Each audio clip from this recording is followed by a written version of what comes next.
Il y a 200 ans, le 18 juin 1815 exactement, la bataille de Waterloo met un point final à l'épopée napoléonienne. La semaine prochaine, une gigantesque reconstitution a lieu sur ce champ de bataille wallon où plus de 200 000 personnes sont attendues. Mais avant de recevoir notre invité et de rencontrer avec lui ceux qui font revivre la légende de Napoléon, en haut à gauche de l'écran vient de s'afficher un pictogramme. En cliquant dessus, vous êtes automatiquement dirigé vers ce grand reportage signé par Jean-Louis Tremblay et illustré par Olivier Roch-Rogerie. Merci Jean-Louis d'avoir accepté notre invitation. Alors, qui sont ces fous de Napoléon ? Alors, ce sont des gens qui viennent de tous les horizons, de toutes les nationalités. Il y a là des reconstituants, bien entendu, ceux qui vont rejouer la bataille, pour Waterloo. Il y a dans ce milieu qui est très spécial et très spécialisé des collectionneurs, des historiens, des éditeurs, que sais-je encore.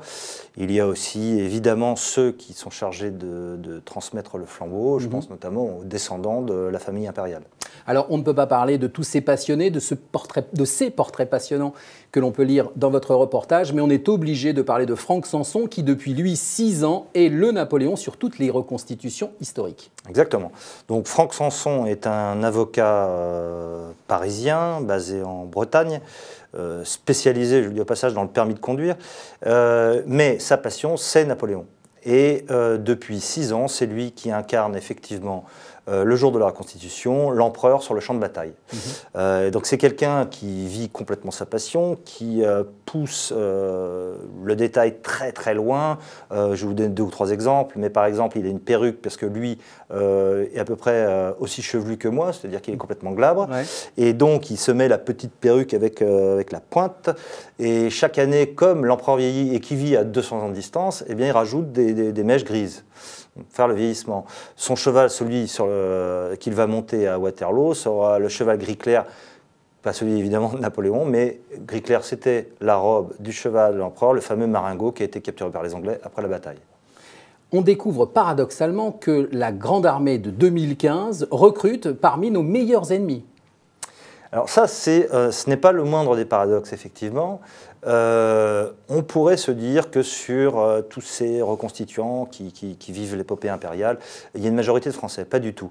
Napoléon fait recette dans toute l'Europe, à commencer par la Belgique, où se déroule la bataille, mais aussi en Italie. Nous étions à Austerlitz le 2 décembre, beaucoup de Tchèques, de Polonais, de Slovaques, etc. Et surtout, ce qui est le plus drôle dans le cas de Waterloo, bien entendu, puisque, comme vous le savez, c'est un affrontement, les Anglo-Prussiens d'un côté et les Français de l'autre, beaucoup d'Anglais. Et en Angleterre, nous avons passé un week-end avec la Napoleonic Association, donc ce sont des passionnés anglais de reconstitution historique, et ces gens jouent des grognards de Napoléon. Ils jouent le 45e de ligne pour être exact, donc l'un des régiments qui était à Waterloo. Et n'est-ce pas quand même étonnant de célébrer une défaite ? Alors, c'est un argument qui serait recevable, effectivement, si la France officielle célébrer les victoires, type Wagram, Iéna, Austerlitz, que sais-je encore, puisque finalement l'épopée de Napoléon est surtout une longue liste de victoires, sauf une défaite. Mais ce n'est pas le cas. Par conséquent, il faut plutôt le voir sous l'angle de... C'est une reconstitution non pas à caractère privé, puisque bien sûr il y a l'aide de la région Wallonie, etc. Mais ça n'est pas officiel. Donc les Français ne vont pas se rendre à Waterloo de façon masochiste pour célébrer une défaite. C'est plutôt au-delà, ce qui est souvent le cas d'ailleurs dans les défaites, c'est le vaincu qui a l'auréole. Et effectivement, la légende de Napoléon, sans Waterloo n'est rien, et surtout elle commence avec Waterloo, puisque comme vous le savez, il l'a construit lui-même dans son exil de Sainte-Hélène. Tout à fait. Alors, vous le dites très bien, Napoléon est universel, et pourtant, vous écrivez, je lis un passage, Napoléon, qui a pourtant dessiné et façonné Paris, n'a même pas une rue à son nom dans la capitale, tout juste une rue Bonaparte. Vous lancez un appel ? Oui, en quelque sorte, j'assume cet appel. Effectivement, je trouve ça relativement étrange que dans une ville comme Paris qui a été fascinée, dessinée, pas seulement, mais en partie par Napoléon. Il y a totalement une exposition au musée Carnavalet qui le démontre. Les ponts, la rue de Rivoli, que sais-je encore, et pas seulement des bâtiments de type martial. Cette rue a été façonnée par Napoléon. Il a choisi il a écrit dans son testament qu'il voulait être enterré sur les rives de la Seine et de cette ville qui l'aimait tant, eh bien, il y a juste une petite rue Bonaparte qui mène à la place Saint-Sulpice. Il n'y a pas d'avenue, il n'y a pas de boulevard. Les maréchaux de Napoléon ont leur boulevard. Napoléon n'a même pas sa rue. Il y a la rue Bonaparte de l'époque où il était général. Et l'empereur n'est pas honoré. Pour terminer ce reportage, vous proposez aux lecteurs du Figaro Magazine en exclusivité un document inédit, exceptionnel. De quoi s'agit-il en 2 mots?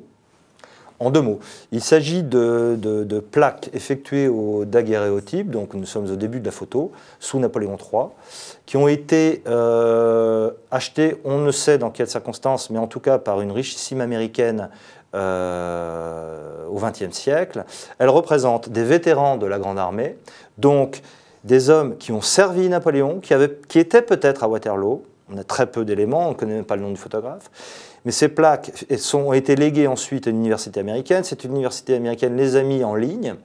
Nous les avons retrouvées et à ma connaissance, ce sont les seules photos de soldats ayant servi dans la Grande Armée de Napoléon qui existent. Alors ils posent dans leur uniforme d'époque. Ils ont évidemment 45 ans ou 50 ans de plus, donc tous entre 60 et 80 ans. Mais vous verrez, c'est très émouvant parce que le regard est terriblement éloquent. Et deuxièmement, je ne pense pas, je ne crois pas être démenti, qu'elles aient jamais été publiées dans un magazine. Donc ça, c'est effectivement une première du Figaro Magazine. Merci Jean-Louis pour nous avoir fait partager les coulisses de votre grand reportage. Voici le stylo pour le mot de la fin. Quant à vous qui nous regardez, retrouvez dès à présent ce grand reportage du Figaro Magazine en cliquant sur le pictogramme en haut à gauche de l'écran. Bonne lecture et à la semaine prochaine pour un nouveau Inside, les coulisses du Figaro.